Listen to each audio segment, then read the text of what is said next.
सर्वात आधी आपण एका मिक्सिंग बाउलमध्ये गव्हाचं पीठ घेऊयात. आपण नेहमी जे चपातीसाठी पीठ वापरतो तेच पीठ आहे. ह्यामध्ये चवीनुसार पाव टीस्पून मीठ घेऊयात आणि अर्धा टीस्पून एवढा ओवा घेऊयात. ओवा हातावर असा चुरून टाकायचा, म्हणजे संपूर्ण पिठाला ओव्याचा छान स्वाद येतो. आता आपण हे पीठ छान भिजवून घेऊयात.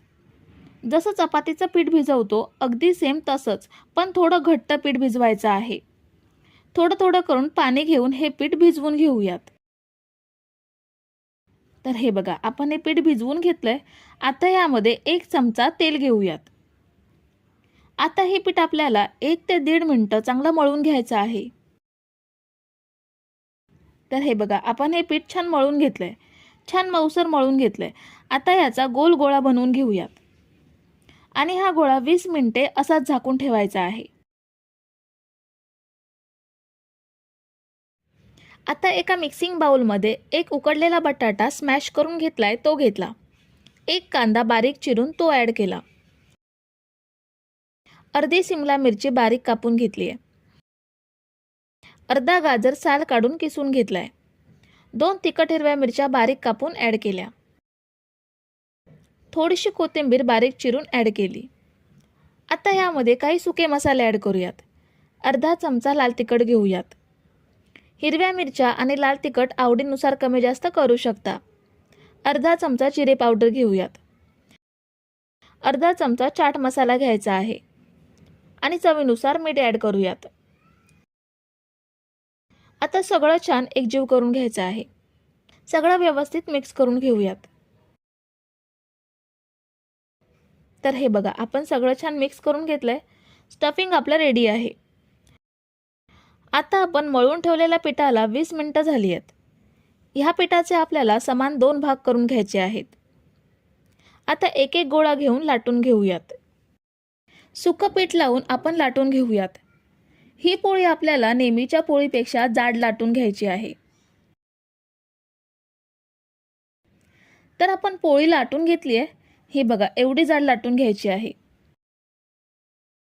ह्यावर आता बनवलेला मसाला पसरवून घेऊयात. व्यवस्थित सगळीकडून एकसारखा पसरवून घ्यायचा आहे. मसाला पोळीवरती पसरून झाल्यावर ह्या पोळीचा आपल्याला रोल बनवून घ्यायचा आहे. मध्ये अजिबात गॅप न ठेवता रोल बनवून घेऊयात.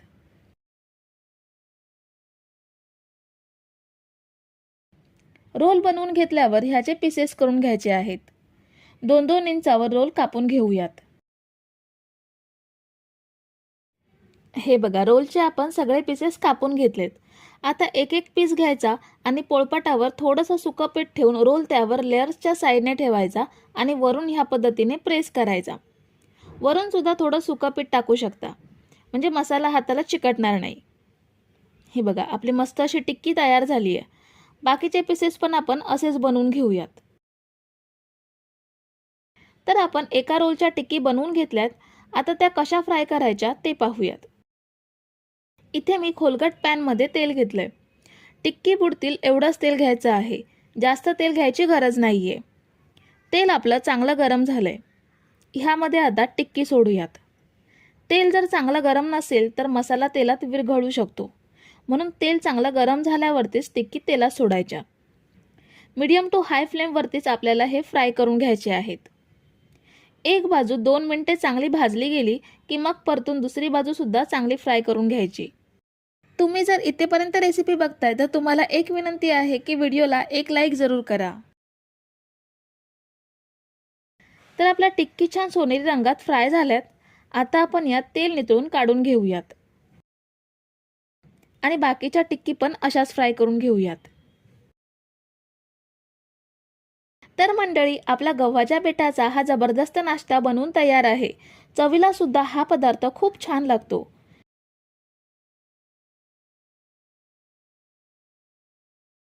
सर्वात आधी आपण एका मिक्सिंग बाउलमध्ये 2 वाटी एवढा मैदा घेऊयात.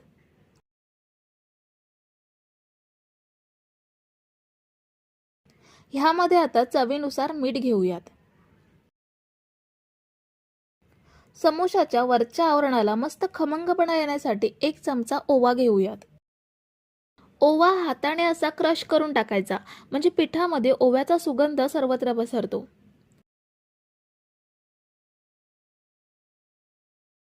2 चमचे रोजचं जेवणातलं तेल घेऊयात. मोहरीचं किंवा वासाचं तेल घ्यायचं नाहीये. आता हे आपण पिठामध्ये छान मिसळून घेऊयात. तेल पिठाला साधारण मिनिटभर तरी चोळून घ्यायचं आहे, म्हणजे समोशाचं वरचं आवरण खुसखुशीत बनतं. तेलाऐवजी तुपाचा सुद्धा वापर करू शकता. तूप वापरल्याने सुद्धा खूप छान टेस्ट येते. तर आपण हे साधारण मिनिटभर पिठाला छान चोळून घेतलंय.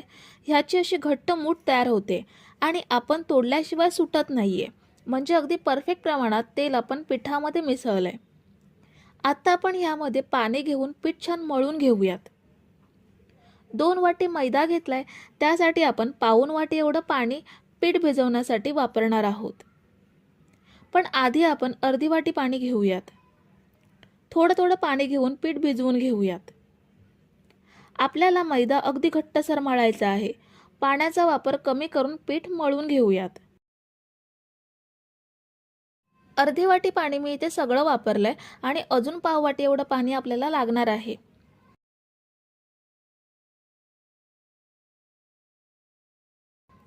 तर आपण इथे एकूण पाऊण वाटी पाणी घेऊन पीठ छान मळून घेतलंय. आता आपण झाकण ठेवून 15 मिनिटे पीठ असंच ठेवूयात, म्हणजे पीठ सुद्धा सेट होईल आणि आपला स्टफिंगसाठीचा मसाला सुद्धा तयार होईल. समोशाचा मसाला बनवण्यासाठी खोलगट पॅन आपण गॅसवरती ठेवलाय. त्यामध्ये 2 चमचे एवढं तेल घेऊयात. गॅसची फ्लेम स्लो करून मसाले ॲड करायचे, कारण फास्ट गॅसवरती मसाले जळू शकतात, त्यामुळे भाजीचा टेस्ट चेंज होईल. तर आता आपण यामध्ये अर्धा चमचा जिरं घेऊयात. अर्धा चमचा बडीशेप घेऊयात. अर्धा चमचा धणे घेऊयात. धणे आणि बडीशेप हलकी कुटून घ्यायची, म्हणजे मसाल्यामध्ये त्यांचा टेस्ट एकदम परफेक्ट येतो आणि पूर्ण कुटायची नाही, कारण बडीशेप आणि धण्यांचे कण दाताखाली आले की भाजीचा खमंगपणा जाणवतो. एक तिखट हिरवी मिरची बारीक कापून ॲड केली. आलं अर्धा चमचा बारीक कापून घेतलंय. आता आपण हे साधारण अर्धा मिनिट तेलात परतून घेऊयात. अर्धा मिनिट आपण हे छान तेलात परतून घेतलंय. आता यामध्ये ताजे मटर ॲड करूयात. अर्धी वाटी एवढे मटर आपण इथे घेतलेत. मटर आपण ह्या अख्ख्या मसाल्यात मिक्स करून घेऊयात. आता आपण ह्यामध्ये 1 चमचा लाल तिखट ॲड करूयात. पाव चमचा हिंग घेऊयात. अर्धा चमचा गरम मसाला घ्यायचा आहे. पाव चमचा जिरे पावडर ॲड करूयात आणि अर्धा चमचा धने पावडर ॲड करूयात. पावडर मसाले सुद्धा अर्धा मिनिट परतून घ्यायचे आहेत, म्हणजे तेलात छान फ्राय होतील. अर्धा मिनिट मसाले छान भाजल्यावरती 3 मीडियम साईजचे बटाटे उकडून स्मॅश करून घेतलेत, ते ॲड करायचे आहेत. चवीनुसार मीठ घेऊयात आणि थोडीशी कोथिंबीर बारीक चिरून घेतली आहे, ती ॲड केली. आता सगळं छान एकजीव करून घेऊयात. भाजीमध्ये तुम्ही आवडीनुसार ड्रायफ्रूट्सचा सुद्धा वापर करू शकता. ड्रायफ्रूट्समुळे समोशाला अजून छान टेस्ट येते आणि मोठ्या मोठ्या बेकरीमध्ये समोशाच्या मसाल्यामध्ये ड्रायफ्रूटचा सर्रास वापर केला जातो. आपण बटाटे छान मिक्स करून घेतलेत. आता आपण मंद आचेवरती झाकण ठेवून हे वाफवून घेऊयात, म्हणजे मसाल्यांचा फ्लेवर बटाट्यामध्ये छान मुरेल. जर तुम्ही इथेपर्यंत रेसिपी बघताय तर व्हिडिओला एक लाईक जरूर करा. आपण 2 मिनिटे मसाला छान वाफवून घेतलाय. आता आपण हे एका भांड्यात ट्रान्सफर करूयात आणि समोसे बनवायला घेऊयात. आपण मैदा मळून ठेवला होता, छान सेट झालाय. आता ह्याचा एक एक गोळा घेऊन लाटून घेऊयात. जेवढा आपण चपातीसाठी गोळा घेतो तेवढा गोळा घ्यायचा. आपल्याला हे पीठ न लावता लाटून घ्यायचं आहे. थोडंसं तेल पिठाच्या गोळ्यावर सोडूयात आणि गोळ्याला सर्वत्र तेल लावून घेऊयात. आता आपण हे छान लाटून घ्यायचं आहे. आपल्याला चपातीसारखं गोल लाटून घ्यायचं नाहीये, तर लांबट आकारात जाडसर पोळी लाटून घेऊयात. पोळी जास्त पातळ असता नाही, थोडी जाड असली पाहिजे. लाटून घेतल्यावर ह्याचे मधोमध आपण ह्याला 2 भाग करून घेऊयात. आता कापून घेतल्यावर एका साईडला पाणी लावून घ्यायचं आहे, कारण हे चिकटवणार आहोत आणि ते तेलात सोडल्यावर सुटू नये म्हणून पाणी लावून ह्या पद्धतीने चिकटून घ्यायचं आहे. असा कोन तयार झाल्यावर ह्यामध्ये बनवलेला मसाला भरूयात. मसाला भरून झाल्यावर समोसाच्या कडांना पाणी लावून घ्यायचं आहे. पाणी लावून झाल्यावरच मागच्या साईडला ह्या पद्धतीने फोल्ड करून समोसा चिकटवून घ्यायचा. समोसाच्या कडांना पाणी लावून घेणं महत्त्वाचं आहे, कारण तेलात सोडल्यावर समोसाच्या कडा सुटून मसाला तेलात विरघळू शकतो. ह्या पद्धतीनेच राहिलेले समोसे सुद्धा बनवून घेऊयात. आपण समोसे तळायला तेल तापत ठेवलंय आणि तेल जास्त गरम नाहीये, पण समोसे तळायला एकदम परफेक्ट आहे. हे कसं ओळखायचं तर पिठाचा छोटासा गोळा तेलात सोडायचा. तेलात सोडल्यावर बघू शकता हलके बुडबुडे येत आहेत. लगेच वरती आला नाहीये, म्हणजे तेल समोसे तळायला एकदम परफेक्ट गरम झालंय. आता आपण समोसे तेलात सोडूयात. तेल जास्त गरम असलं तर समोशावर फोड येतात. आपण मार्केटसारखे खुसखुशीत आणि प्लेन कवर असलेले समोसे बनवतोय, तर त्यासाठी तेल कमी गरम असणं आवश्यक आहे. आता आपण हे हलका लाल रंग येईपर्यंत मंद आचेवरती फ्राय करणार आहोत. तर साधारण 7 ते 8 मिनिटांनी समोशाला हलका लाल रंग आलाय. आता गॅसची फ्लेम वाढवायची आणि सोनेरी रंगात तळून घेऊयात. म्हणजे समोशाच्या वरचा आवरणाचा रंग लवकर बदलेल आणि समोसे तेलकट सुद्धा होणार नाहीत. आता समोशांना मस्त सोनेरी रंग आलाय. आपण तेल निथळून काढून घेऊयात आणि बाकीचे समोसे सुद्धा असेच तळून घेऊयात. तर आपण मस्त समोसे तळून घेतलेत.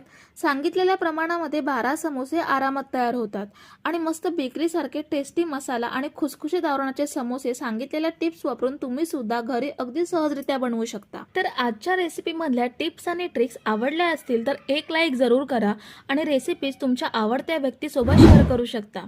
आणि महत्त्वाचं म्हणजे चॅनलला अजून सबस्क्राईब केलं नसेल तर पटकन सबस्क्राईब करून घ्या.